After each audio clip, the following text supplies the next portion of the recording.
Saúde a igreja com a paz do Senhor Jesus.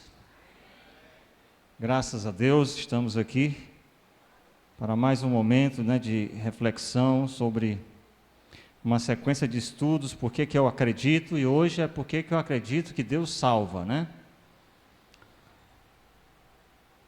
Gostaria já de convidá-los a gente ler alguns versículos para dar início assim a esse tema,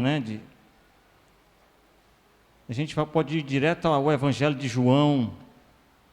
O Evangelho de João tem 2 versículos no capítulo 3, que são importantes para a gente ler agora. 2 versículos muito conhecidos, que é o versículo 16 e 17, João 3, 16 e 17,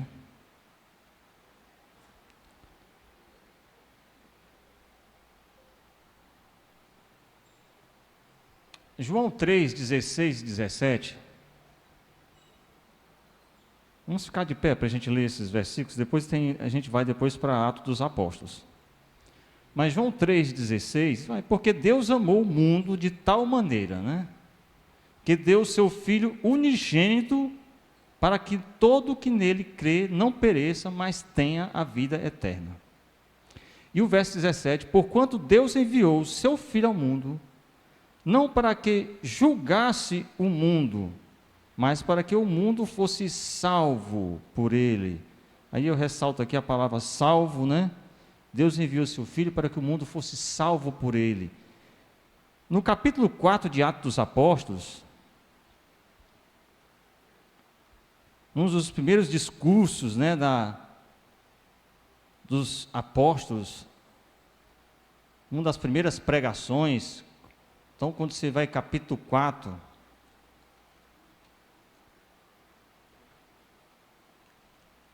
e o verso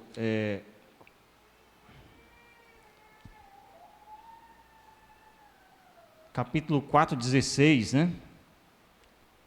Atos dos Apóstolos 4, 16. E Pedro, de uma forma com muita autoridade, ele está discursando, ele diz: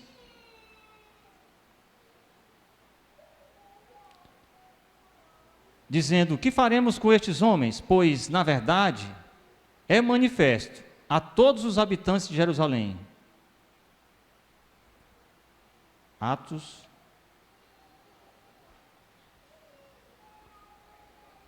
Não é 16, eu acho que 4. Vamos lá em Atos dos Apóstolos, capítulo 4, verso 12, verso 12.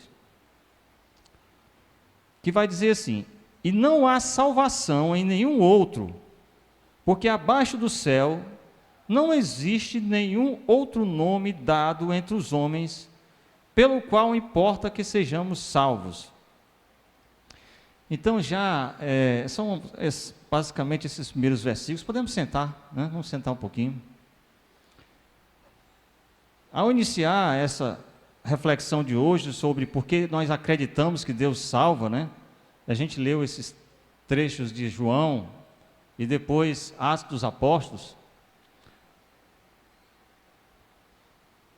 O apóstolo João deixou registrado no Evangelho, o ato de Deus conceder a salvação trazendo o seu Filho. E ele fez essa ênfase. Diz, olha, o Filho não veio para condenar o mundo, mas para salvar.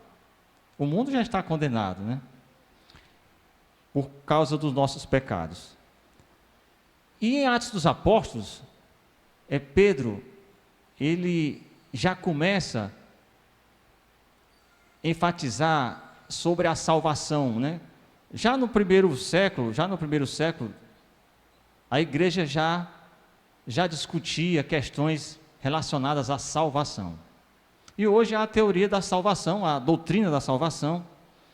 Então Pedro já falava que não havia salvação em nenhum outro nome, a não ser em Jesus Cristo. Eu acredito que todos que estão aqui têm essa fé, têm essa certeza de que Deus salva?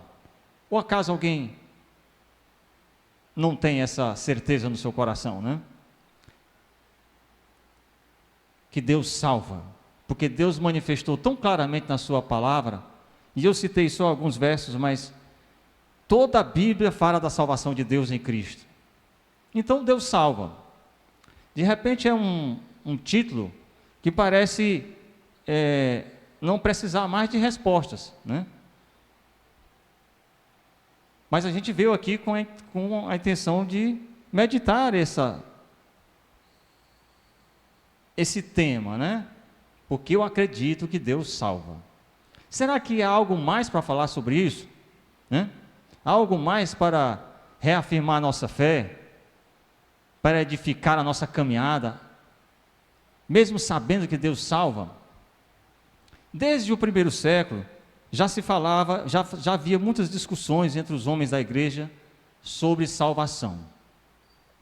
E por diversas vezes os homens tiveram que usar de autoridade para falar novamente da palavra de Deus, porque surgiam, vez após vez, novos ventos de doutrina falando em salvação em outro lugar. Mas a salvação é em Cristo Jesus. Bem, eu me lembro assim, no início da minha fé, né? Aqui mesmo nesse lugar, e a minha alegria de falar de Jesus, e meu contentamento de saber que eu enxergava o mundo de outra maneira, né? Então eu sentia parte da igreja, mas de vez em quando, naquela época, a igreja tinha muita gente estudando teologia, então a gente tinha muitos teólogos, né? E era muito comum, assim, no intervalo das pregações, nos corredores da igreja, alguém chegar e perguntar: e aí, você é calvinista ou é arminiano? Aí eu, meu Deus, eu escutava isso dizendo: e agora, o que é que eu faço? Não sei nem o que é uma coisa nem outra. Meu Deus, será que é alguma coisa que eu estou perdendo? Será que não era tão somente saber se a gente é filho de Deus? Tem mais alguma coisa? Mas o fato, irmãos, é que a igreja está sempre estudando. Uma coisa importante, sobretudo na vida, com relação ao estudo da palavra: Deus revela seus mistérios sempre de forma progressiva. Deus nunca revela todos os seus mistérios ao homem, para que a gente fique querendo saber mais. E é normal que hajam as discussões sobre aquilo que alguém sabe mais e acha que o outro não sabe, ou acha que o outro está errado, né? E sempre há discussões sobre temas ligados à palavra de Deus. E tinham coisas que eu não sabia nada, e eu corria em casa para saber o que era. Aí chegava outro e dizia: rapaz, eu sei que você já deve ter lido sobre a Confissão de Westminster. Aí eu abri os olhos desse tamanho: meu Deus, o que é isso aí que ele falou? Eu nem dizia que não sabia, mas também não dizia que sabia. Aí disse: o que é que tu quer falar sobre a Confissão de Westminster? E eu ainda falava a palavra que ele acabava de ter dito, né? Assim como quem... Aí ele começava a falar, e eu sem saber nada, né? Eu disse: meu Deus, o que é isso aí? Eu tenho que chegar em casa e pesquisar. E aí a gente tem muitas palavras ligadas ao estudo da teologia, que eu realmente não sabia absolutamente nada. E eu tinha vontade, de muitas vezes, de na igreja ter alguém para ensinar essas coisas, né? Para a gente ficar sabendo. Porque às vezes a gente está lá no mundo secular e às vezes a gente tem até alguma especialização e domina alguma coisa, né? Aqui tem professores, tem diversas profissões, e cada um aqui domina alguma coisa na sua profissão, mas às vezes não sabe nada com relação à palavra de Deus, e a gente é como uma criança que está começando, né, os estudos, né? Sem saber nada, querendo começar a falar sobre o assunto sem saber absolutamente nada. Assim é a vida do crente, é uma vida de aprendizado, tá? E a gente precisa estar mergulhando mais para saber o que Deus já falou, o que Deus já deixou claro, e diz que a palavra, a Bíblia, ela mesma nos ajuda a interpretá-la, né? Bem, feito isso, essa pergunta de hoje, que é justamente: por que eu acredito que Deus salva? Essa pergunta está dentro dos estudos que a gente chama de soteriologia, que é o estudo da salvação, tá? Soteriologia. Tudo que tem a ver com a salvação. Essa pergunta está dentro desse tema. E há tanta coisa sobre a salvação, que nós já falamos aqui, e existem pregações aí já gravadas no nosso site, que você pode consultar, e a gente não vai, tem muita coisa para falar sobre isso, tá? E a gente não vai repetir algumas coisas que a gente já tem ministrado aqui, como poder, por exemplo, falar de justificação, né? Falar de redenção, falar de reconciliação, falar da regeneração. Todas estas coisas acontecem quando a gente recebe a salvação de Deus, né? Algumas acontecem no ato, outras acontecem ao longo da nossa caminhada, elas vão sendo, Deus vai aperfeiçoando mais e mais aquela obra que Ele já começou em nós, né? Então, tem muita coisa sobre soteriologia. Mas hoje eu trouxe um PowerPointzinho para organizar a nossa ministração hoje, tá? Que eu pedi aí o Vitório para colocar. E eu vou, assim, aprovo eu colocar no coração da gente falar acerca dessa pergunta, se nós temos segurança sobre a salvação. É outra pergunta que vem logo depois dessa. Por que eu acredito que Deus salva? Nós temos plena segurança da nossa salvação? Ou de vez em quando a gente fica em dúvida, né? É uma pergunta bem que está dentro desse tema. E para a gente conversar devagarinho sobre isso, aí tem um conteúdo que vem no slide seguinte, que a gente vai devagar, né? No slide seguinte aí, o Vitório, que a gente vai tentar percorrer essa sequência aqui. A gente vai trazer mais perguntas para refletir, que vão ajudar a responder a primeira pergunta, que é porque eu acredito que Deus salva. Depois eu vou falar um pouco sobre calvinismo, uma palavra que a gente escuta muito nos corredores da igreja, né? Depois sobre o arminianismo, cada um em duas partes. A gente vai comparar um e outro, né? Vamos comparar essas duas coisas, porque elas nos ajudam a entender o que Deus já falou sobre salvação, porque esses homens, eles representam basicamente a escola que mais se especializou no estudo da salvação. É por isso que esses nomes vão sempre estar presentes na vida do crente. De vez em quando você vai ouvir alguém falando deles, né? Não que eles tenham começado essa discussão sobre salvação, ela já começou desde o primeiro século, já começou com os apóstolos, mas esses homens, de certa maneira, eles trouxeram esses temas para a discussão na igreja e para aprofundamento. Então, os nomes deles basicamente ficaram muito assim, ligados, né, ao estudo da salvação, tá? Você pode pesquisar mais sobre eles também, e sobre o que eles escreveram sobre esse tema. Bem, e vamos ver algumas perguntas para nos ajudar um pouco mais a refletir sobre por que eu acredito que Deus salva. Então, já no slide seguinte, já tem mais uma pergunta que a gente poderia fazer aqui hoje. Se eu acredito que Deus salva, essa salvação é incondicional? É importante essa pergunta também. O que quer dizer incondicional? Significa que Deus não estabelece condição nenhuma. Deus decide salvar e não há condição nenhuma para que a gente precise, digamos assim, apresentar a Deus, ou o que eu preciso fazer? Incondicional é porque Deus decreta e assim seja, né? Será que a salvação é dessa maneira? Por diversas vezes a gente foi ministrado aqui que a salvação, né, é um dom de Deus, né? O salário do pecado é a morte, mas o dom gratuito de Deus é a salvação em Cristo Jesus, né? Romanos 6, 23 e 24, né? Então, será que ela é incondicional? É possível perdê-la, desviar-se? Desviar-se é uma palavra que a gente escuta muito, né, aqui, no nosso dia a dia. Meu irmão está desviado, meu irmão está desviado, minhas, né? meu filho, né? A gente às vezes se envolve nessa luta nossa, né? Daqueles que vieram participar dessa alegria que é fazer parte da igreja e depois se afastar da casa de Deus, e a gente lidar com essa expressão que é algo que nos entristece, né? O desviar-se, né? Desviar-se para a esquerda ou para a direita por causa do pecado, né? Ou da fraqueza.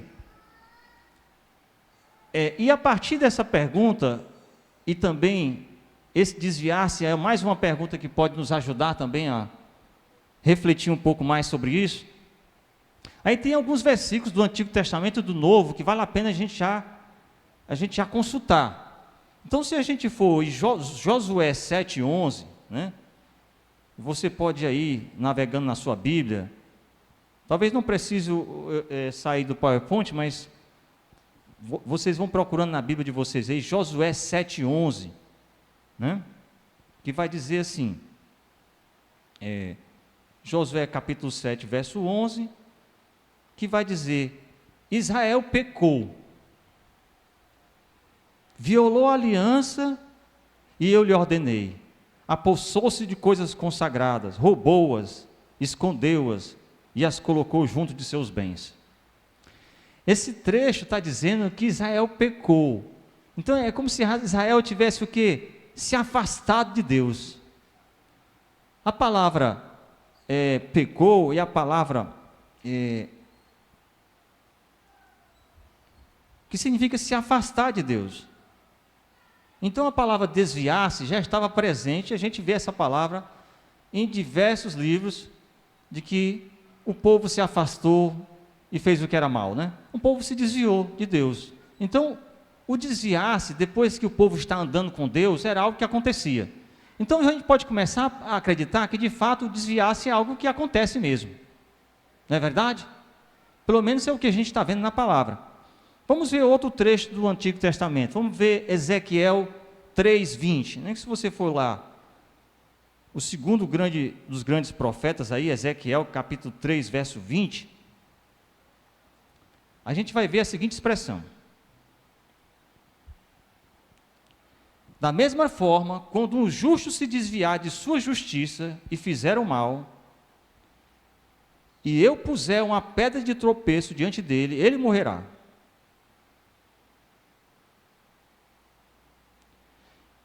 Isso é Deus falando,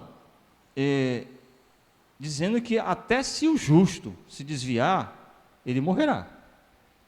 Então o Antigo Testamento está falando de situações em que o homem se desviava, né? Dessa possibilidade disso acontecer. Isso já nos leva a pensar o quanto a gente precisa estar vigilante, né? Deus salva, nós cremos nisso, mas me parece que a palavra está dizendo da possibilidade de alguns desprezarem essa salvação de Deus, né? De vez em quando, e ele se desvia. No Novo Testamento também fala de coisas assim. O Novo Testamento dizem que não usa a palavra desviar-se, viu? Diz que a palavra desviar-se basicamente só está no Antigo. A palavra do Novo Testamento que se assemelha a desviar-se é esfriar. Esfriou na fé. Essa é uma palavra que a gente usa também, né? Mateus 24:12. Então, se você for Mateus, capítulo 24, verso 12, você vai ver: devido ao aumento da maldade, o amor de muitos se esfriará, mas aquele que perseverar até o fim será salvo. É interessante esse trecho de Mateus dizer que a salvação depois da perseverança, né? Então fiquem com esse trecho aí, né, na mente, no sentido de que a palavra parece nos chamar para cumprir alguma coisa depois que recebemos a salvação. Ou seja, parece que tem um perseverar também aí na história, né? Parece que sim, é o que a palavra está dizendo. Vamos ver agora, outrora estava em contato e perdeu o contato. João 15, 6. Evangelho de João 15, 6. Foi pregado recentemente esse trecho aqui, né? Acho que sim. Esses dias. E vai dizer assim: se alguém não permanecer em mim, João 15, 6, né? Será como o ramo que é jogado fora e seca. Tais ramos são apanhados, lançados ao fogo e queimados. A palavra está deixando muito claro que, em algum momento, mesmo caminhando com Cristo, a gente pode não permanecer nele. Então, desviar-se, de fato, parece ser algo possível, né? E real entre nós.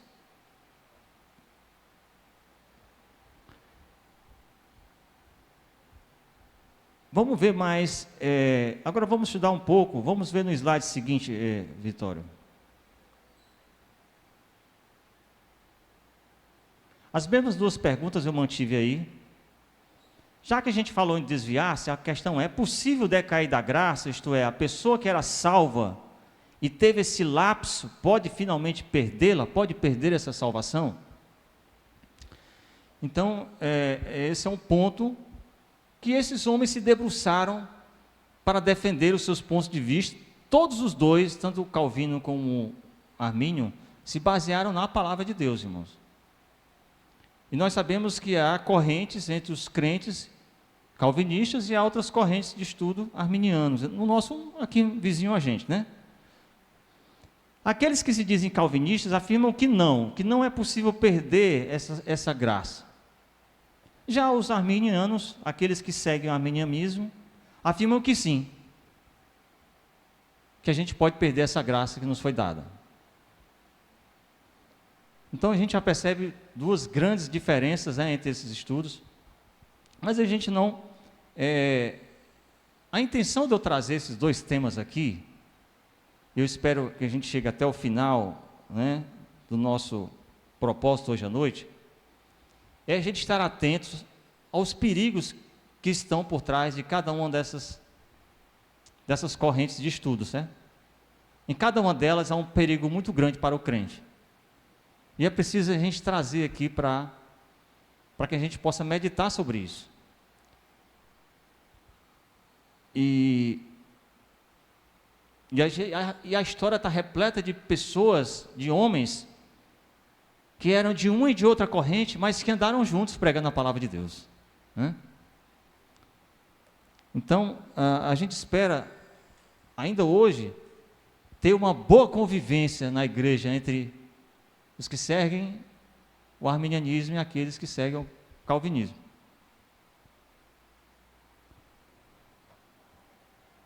E já que a gente falou nos dois, então vamos começar a conversar sobre cada um deles, né? E é nesse ponto que eu disse que eu gostaria, quando eu estava nos primeiros anos da minha caminhada, né, de ter alguém para ensinar esses detalhes, né, para ver se eu começava a entender essas coisas. Vamos para frente, né?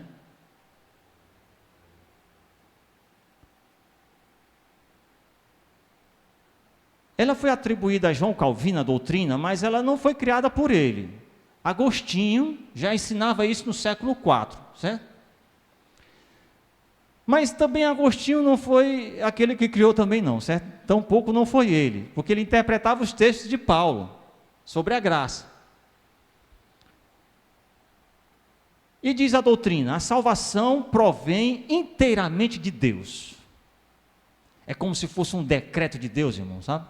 Deus decretou lá: irmão Pedro, está salvo a partir de agora, né? Viu? Entendeu? É isso que quer dizer, inteiramente de Deus. Está decidido, decreto assinado, né? Se o homem se arrepender do mal em que está, é porque foi poder atrativo do Espírito Santo. É tão inteiramente de Deus que nem o arrependimento, nem a decisão dele de se voltar para Deus coube a ele. Coube ao Espírito Santo, né? Como que movendo ele inteiramente nessa direção.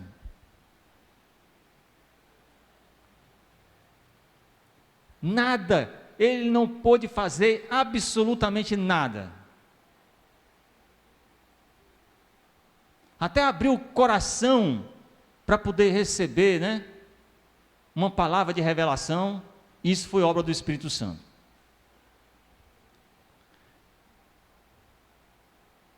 Mas aí vem mais uma pergunta para a gente ir meditando passo a passo. Então a próxima pergunta que vem, depois que a gente disse que Calvino ressalta que é obra inteiramente de Deus, então a gente poderia fazer a pergunta: e se é assim, por que Deus não salva todos os homens, né?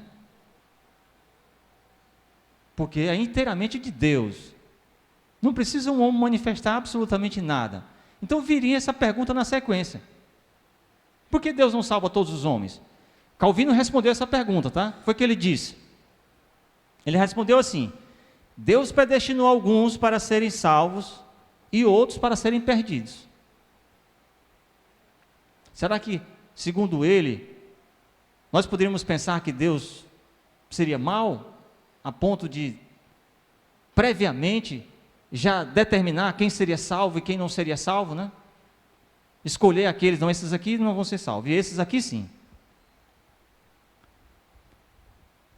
Ele respondeu também sobre isso. Ele disse que Deus, ao agir dessa maneira, ele não é injusto, porque ele não é obrigado a salvar ninguém. Deus é soberano.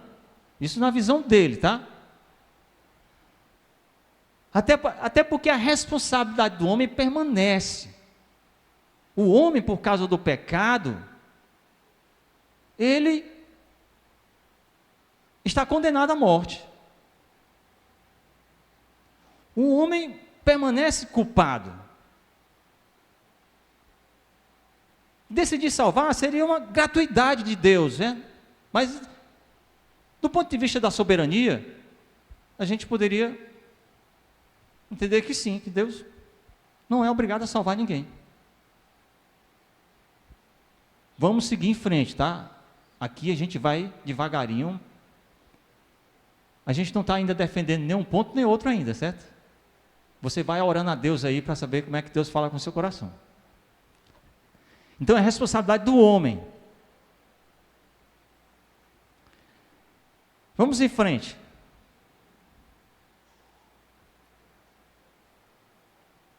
Vem mais perguntas. E mais conclusões da parte de Calvino. Visto que Deus predestinou certos indivíduos para a salvação, aí vem outra dedução: Cristo morreu unicamente pelos que foram eleitos para a salvação. E não, Cristo não morreu por toda a humanidade, mas só por aqueles que foram escolhidos para serem salvos. Isso segundo a doutrina. E uma outra expressão muito conhecida aqui sobre esse ensino é que, uma vez salvo, sempre salvo. Dado que o homem não pode fazer absolutamente nada, ele não pode nem desviar-se se quiser, uma vez salvo, sempre salvo.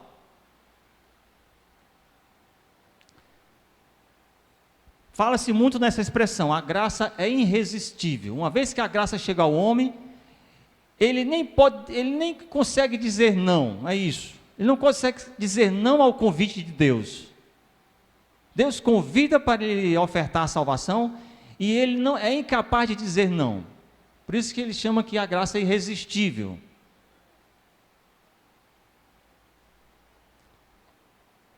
O homem nem pode escolher que não quer. E uma vez escolhido, ele não pode perdê-la. A gente vai ver alguns versos pelos quais, alguns trechos e algumas referências que sustentam tudo o que foi falado até aqui, tá? Ela é também conhecida como a doutrina da segurança eterna. Vamos ver algumas referências sobre isso? Vamos ver João 10, 28 e 29. O Evangelho de João, capítulo 10, versos 28 e 29, que vai dizer que aquela declaração, né, de Jesus, que eu lhes dou a vida eterna, né, Jesus diz, né, falando para as ovelhas dele, e elas jamais perecerão, ninguém as pode arrancar da minha mão, Jesus falou. Ninguém as pode arrancar da minha mão, meu Pai que as deu para mim. Ou seja, Jesus Cristo está dizendo que Deus deu aquelas ovelhas para ele e ninguém poderá arrebatá-las da sua mão. Então eles interpretam esse verso como que elas já foram escolhidas para serem salvas. É assim que eles interpretam, tá? Nós estamos falando de interpretação da palavra de Deus. Vamos ver também João 15,16. João 15,16 é aquele verso que fala dos eleitos de Jesus, né? Da escolha, aliás, a escolha de Jesus. Porque João 15,16, o que é que Jesus vai dizer para os discípulos? Não foram vocês que me escolheram, mas eu que vos escolhi, Jesus falou, né?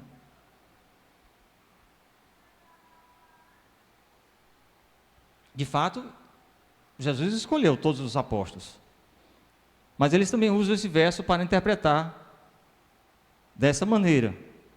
Vamos ver João 17,6.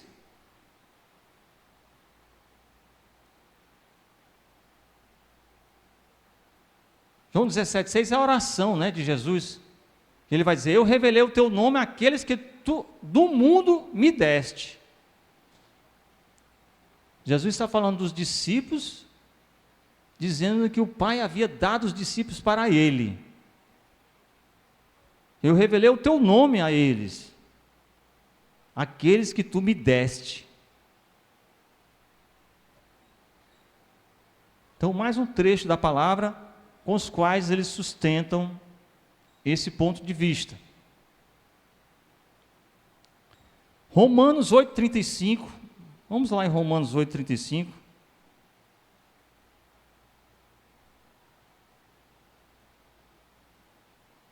Que fala que nada poderá, né? Nada poderá nos separar, né?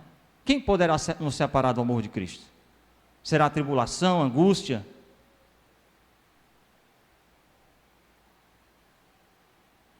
Ou nudez, ou perigo, ou espada? É mais um trecho da palavra em que é usada para dizer que, como se o homem não pudesse se desviar, uma vez que recebido a graça de Deus, né? Romanos 11:29.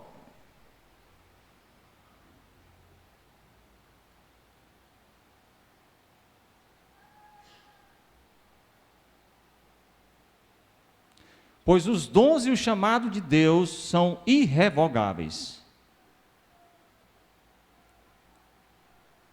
Claro que esses versos, eles são chaves, mas é bom lembrar que eles ressaltam mais na defesa desse ponto de vista, mas é bom a gente entender também que essas passagens não são interpretadas sem um contexto, né? Tem todo o contexto também, para a gente não ficar com digamos assim, uma informação de que um versículo é suficiente para sustentar uma teoria, né? uma doutrina, tá?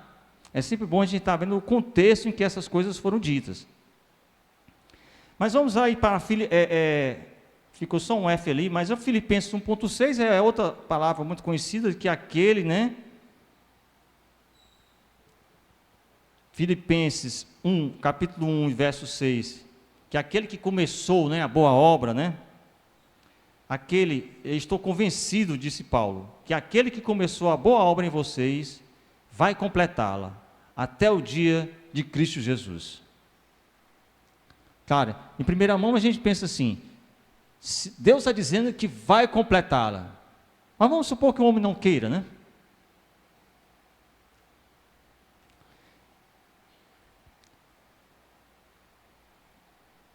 Mas a gente vai ver por diversas passagens da palavra de Deus, que Deus dá liberdade, Deus concede, né? Mas dá liberdade ao homem de escolha. Mas aqui está sendo feita uma interpretação do ponto de vista que do versículo está dizendo estritamente. Vamos ver 1 Pedro 1,5.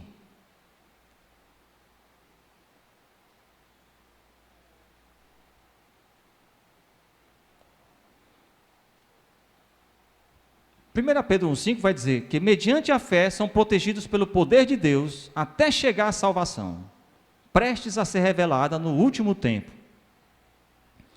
Então são alguns versos que estão assim na base, né, da doutrina calvinista. Vamos seguir um pouco agora, porque a gente está com a intenção de chegar até o momento em que a gente vai mostrar os perigos que há nos extremos, né? Sobre uma doutrina e outra, tá? É isso, é onde a gente quer chegar. Mas vamos agora conversar um pouco sobre o arminianismo, né? Vamos seguir agora na primeira parte. O slide seguinte vai dizer: nós estamos falando um pouco aqui sobre soteriologia, pastor, né? Porque a pergunta, né? Por que cremos que Deus salva, está dentro dessa discussão da salvação, né? Então, o próximo slide, Vitório. Deu um congelou lá, não foi? Mas está aqui, eu tenho o slide aqui, que vai dizer o seguinte: Armínio viveu entre 1560 e 1609, então também foi na época, também muito próximo da Reforma Protestante, né? E o ensino de Armínio vai dizer o seguinte, que a vontade de Deus é que todos sejam salvos, porque Cristo morreu por todos. A gente vai ver isso em 1 Timóteo, né? Se a gente for em 1 Timóteo, capítulo 2, verso 4, é um verso muito direto em relação a isso, né? Versículo 4 e 5, vai dizer que é bom e agradável perante Deus nosso Salvador, que deseja que todos os homens sejam salvos e cheguem ao conhecimento da verdade, pois há um só Deus e um só mediador entre Deus e os homens, o homem Cristo Jesus. Então, esse 1 Timóteo 2, 4, 6, deixa muito claro, Paulo fazer o registro aqui na carta a Timóteo, de que Deus deseja salvar todos os homens. Não porque Deus seja limitado, se Ele assim o quisesse, né? É porque existe algo mais, além da soberania de Deus, né? É a liberdade, a gente vai ver em seguida, que Deus deu ao homem, de fazer a sua escolha, né? Mas vamos ver alguns versos a mais sobre isso. Vamos ver o que é que diz Hebreus 2, capítulo 2, verso 9, de Hebreus.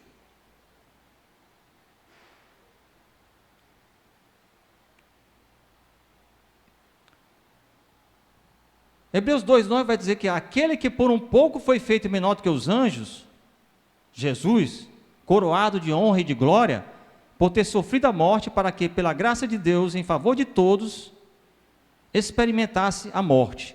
Então a palavra está dizendo, em favor de todos. Pela graça de Deus, ele experimentou a morte em favor de todos. 2 Coríntios 5, segunda carta aos Coríntios, capítulo 5,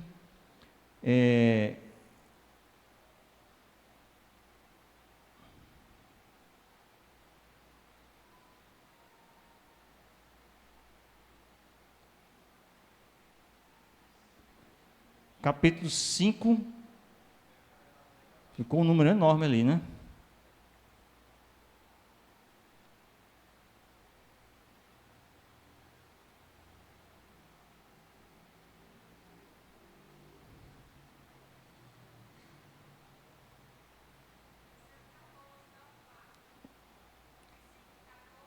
Pois o amor de Cristo nos constrange, versículo 14.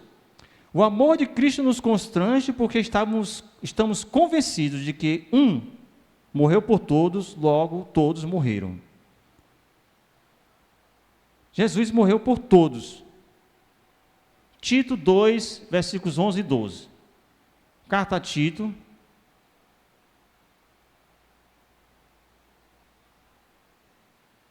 Versículo 11 e 12, porque a graça de Deus se manifestou salvadora a todos os homens.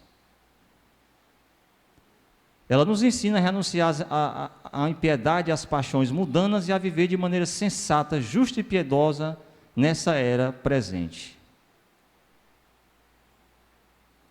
Versículo 14 vai dizer assim: Ele se entregou por nós a fim de nos remir de toda maldade e purificar para si mesmo um povo particularmente seu.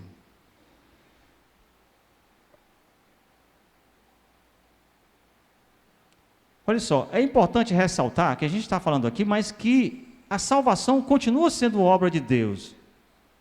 Hã? É obra de Deus. Ela independe de nossas boas obras ou méritos. Isso a gente vai ver lá em Romanos 6:23, né? Que vai dizer que o salário do pecado é a morte, mas o dom gratuito de Deus é a vida eterna em Cristo Jesus, né? Ele diz, o capítulo 2 de Efésios também vai dizer que não é por nossas obras, não é pelo que nós tenhamos feito, né? Mas tem um mais aqui sobre o que essa doutrina do arminianismo defende, né? E vem sendo a escola, né, sobre o estudo da salvação, que o homem tem certas condições a cumprir, lá do outro lado, tá? Ó. Ele pode escolher aceitá-la ou rejeitá-la. Ele tem um direito de livre-arbítrio, seu direito de livre-arbítrio permanece. Deus é tão maravilhoso, irmãos, com relação à salvação, que Ele não é aquele que nos obriga a querer viver com Ele. Ele oferece a sua salvação. Mas Ele pergunta se o homem a quer, né? Pergunta se ele deseja.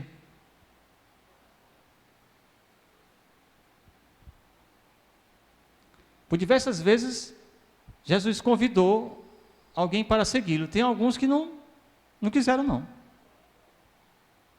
Tem alguns que mesmo na presença de Jesus, Jesus falou algumas coisas que ele tinha que fazer, faz, depois vem e segue-me, aí ele ficou triste e foi embora.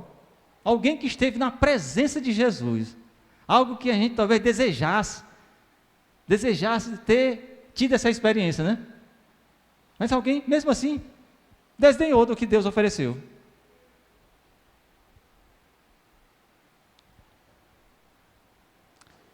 Mas aí tem a questão, como é que fica o ensino da predestinação? Uma vez que nós falamos, o que a gente já falou anteriormente, está baseado na palavra, né? E o que é que fica? Só que aqui, ele diz que Deus predestina todos os que querem a serem salvos. É assim que os arminianos entendem, né? A predestinação, tá? Predestina todos aqueles que querem a serem salvos.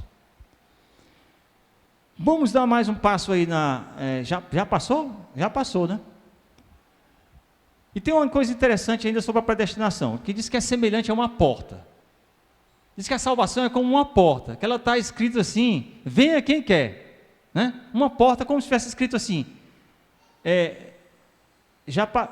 volta para o slide anterior, que eu acho que eu passei, volta para...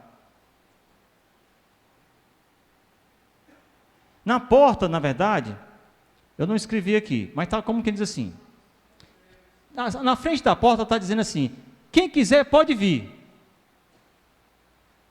Deus está fazendo um convite. Uma vez que você entra pela porta, diz que depois que você entra, do lado de dentro você vai ler isso aqui, né? Pode ir para frente, para o outro.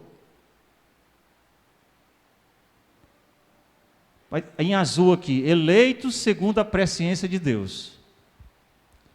Ou seja, a presciência significa que Deus tem um conhecimento tão elevado, que Ele sabe já o que vai acontecer no futuro, que Ele também já sabe aqueles que vão aceitar. É assim que o arminianismo entende a predestinação. É porque Deus já sabe quem serão os eleitos, antes, né, deles tomarem a decisão de aceitar a salvação. Deus, em razão do seu conhecimento, previu que essas pessoas aceitariam o Evangelho e permaneceriam salvas. Não só aceitariam, mas que permaneceriam salvas. Ele previu o destino delas, mas não o predeterminou. Deus não predeterminou que alguns seriam salvos, outros não seriam salvos.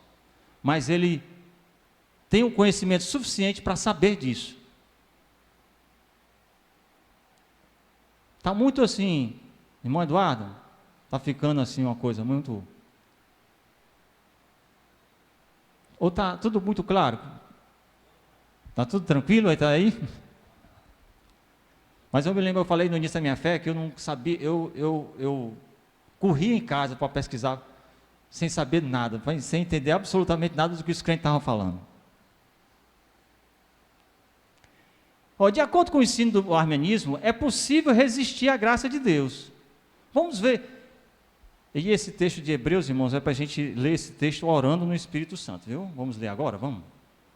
Hebreus, capítulo 10, versículo 26. E aqui, né?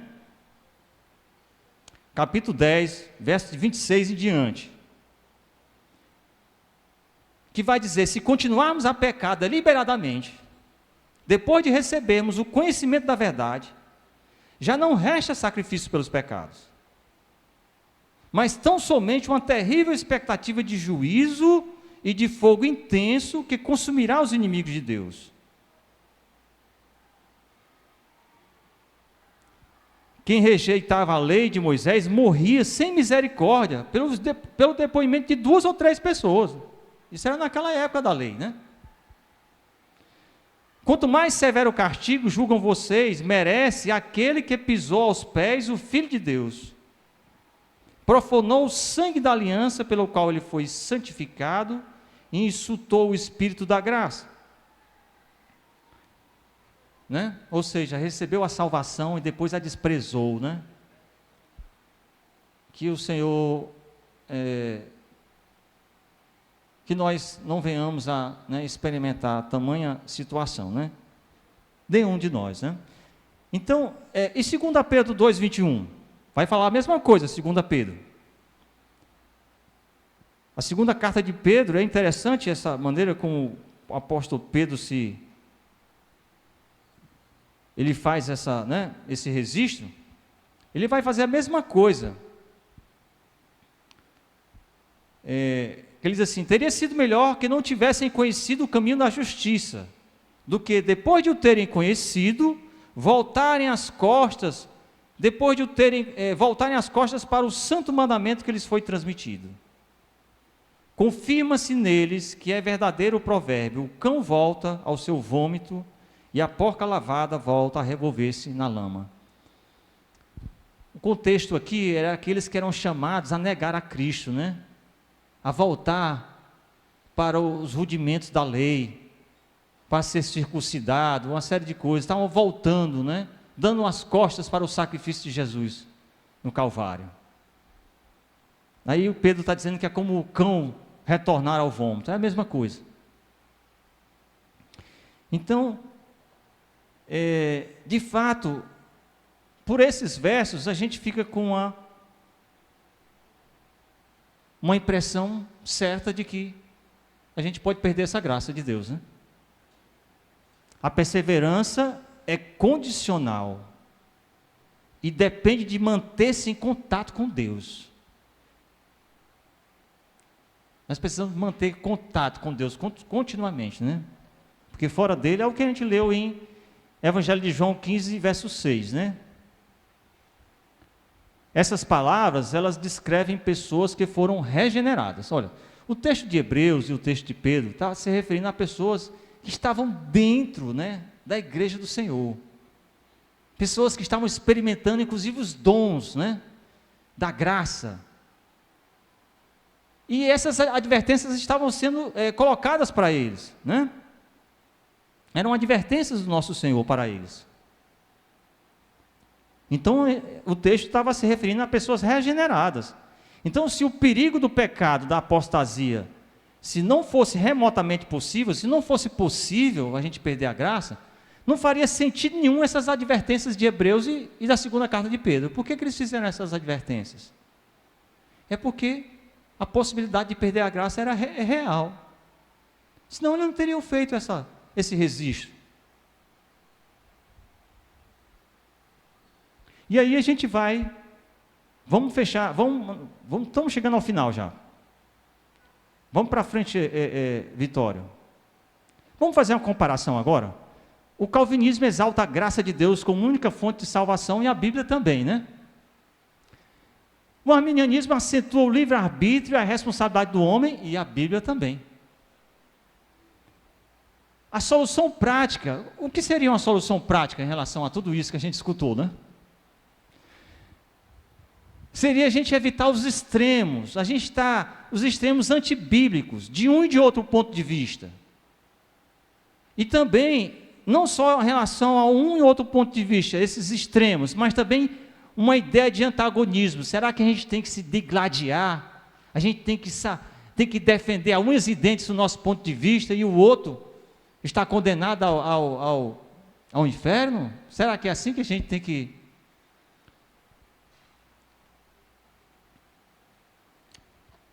Vamos para frente. Opa, tem mais um slide ainda, né? Que extremos são esses? E aí a gente vem trazendo os extremos, que a resposta desses extremos, irmãos, é a ilegalidade e o legalismo.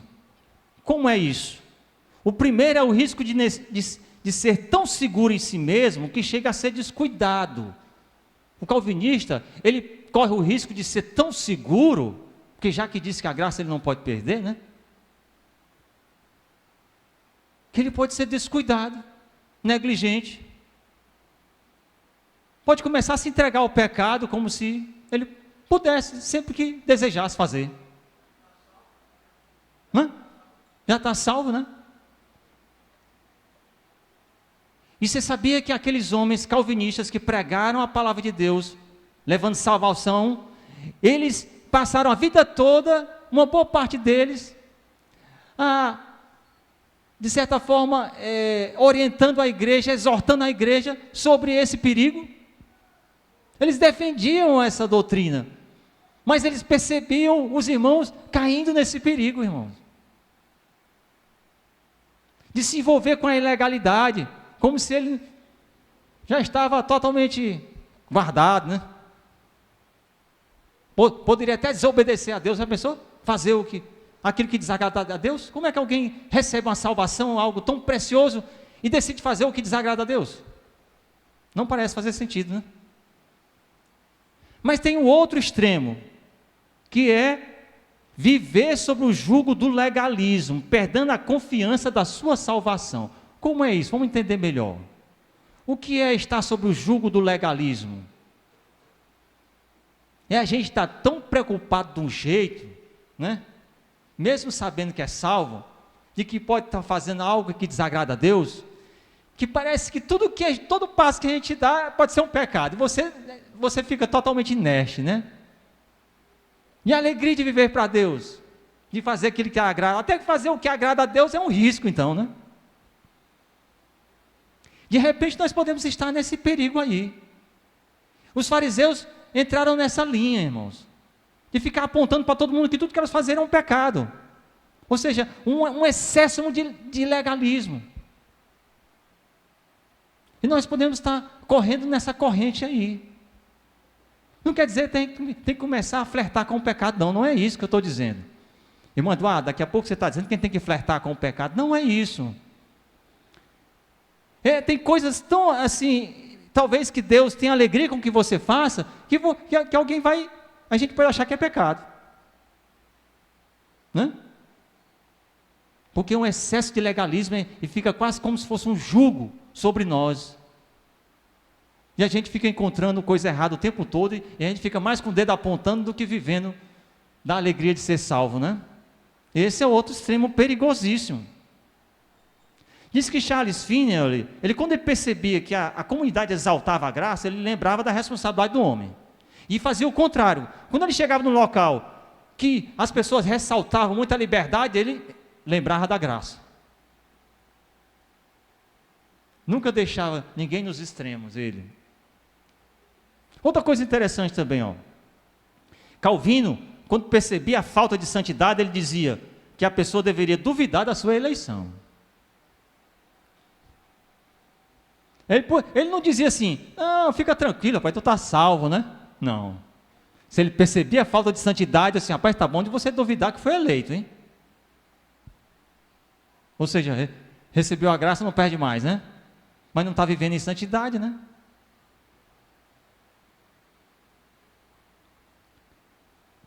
Deus salva, irmãos. João Wesley era arminiano, George Whitefield era calvinista, mas ambos conduziram milhares de pessoas a Cristo.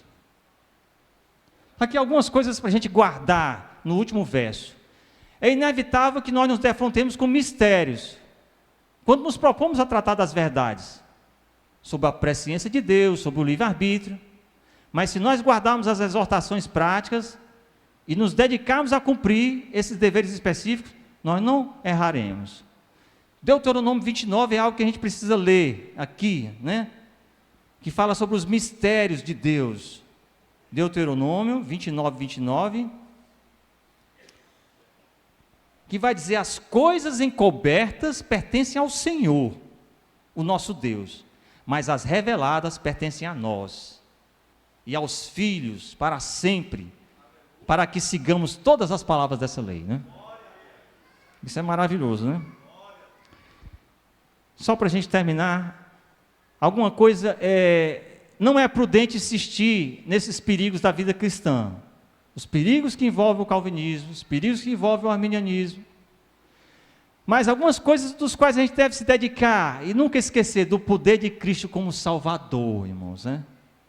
O poder de Cristo como Salvador,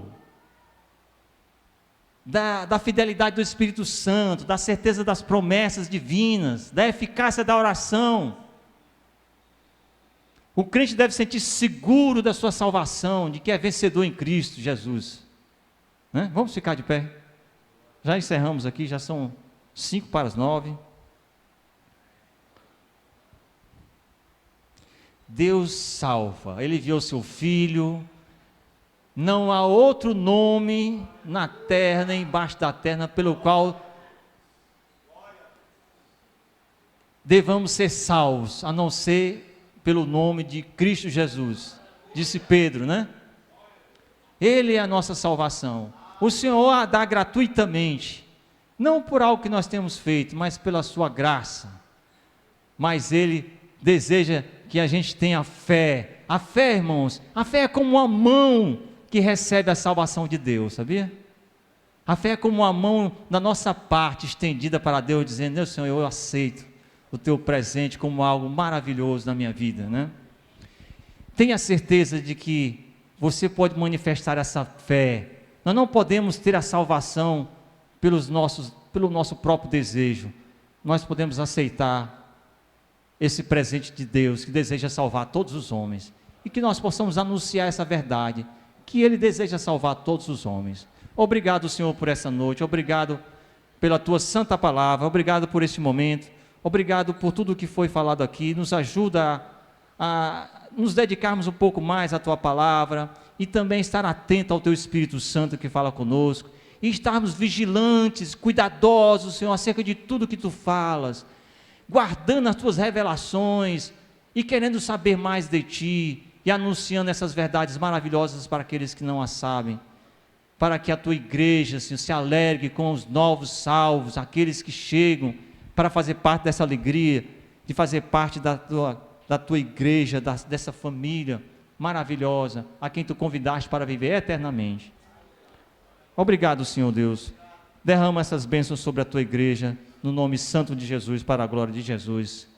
Amém. Graças a Deus, pastor.